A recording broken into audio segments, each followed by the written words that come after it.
নিষ্পাপ সন্তানদেরকে ফিরিয়ে দেওয়ার মতো সামর্থ্য এই পৃথিবীতে আর কারো নেই।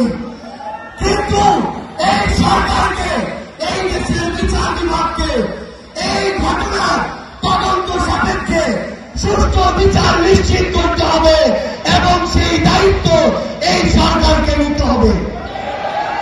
আমরা স্পষ্ট করে ঘোষণা দেই, আমাদের অনেক মত থাকতে পারে, ফ্যাসিস্ট বিরোধী যারা লড়াই করেছি মত পার্থক্য থাকতে পারে, কিন্তু সেই সুযোগ নিয়ে আওয়ামী লীগ এবং তাদের দোসর আমাদের মধ্যে ঢুকে অরাজকতা তৈরি করবে, সেই সুযোগ আমরা এই বাংলাদেশে আর দিব না।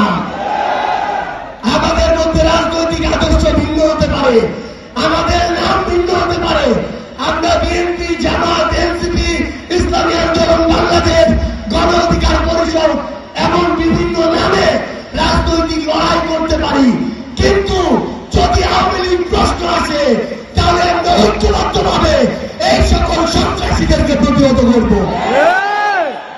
সংগ্রামী সহযোদ্ধারা, আমাদের নিজেদের মধ্যকার মত পার্থক্যে ফাটল ধরিয়ে সুযোগ নেওয়ার জন্য অনেকে বসে আছে।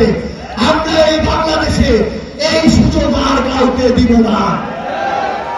আমাদের অভ্যুত্থানে যারা শহীদ হয়েছে, আহত হয়েছে, তাদের উপরে এই যে হত্যাযজ্ঞ, এই অন্তর্বর্তীকালীন সরকারকে এই গণহত্যার বিচার নিশ্চিত করতে হবে, রায়গুলোকে কার্যকর করতে হবে। নাহলে এই অন্তর্বর্তীকালীন সরকার আমার শহীদ পরিবারের, আমার সন্তান হারানো মায়েদের, ভাই হারানো ভাইদের এই যে ব্যথা, এই যে দায়বদ্ধতা, সেটা এই বাংলাদেশে মৃত্যুর পূর্ব পর্যন্ত কোনদিন এড়িয়ে যেতে পারবে না। সংগ্রামী সহযোদ্ধারা, আমাদের লড়াই মাত্র শুরু হয়েছে।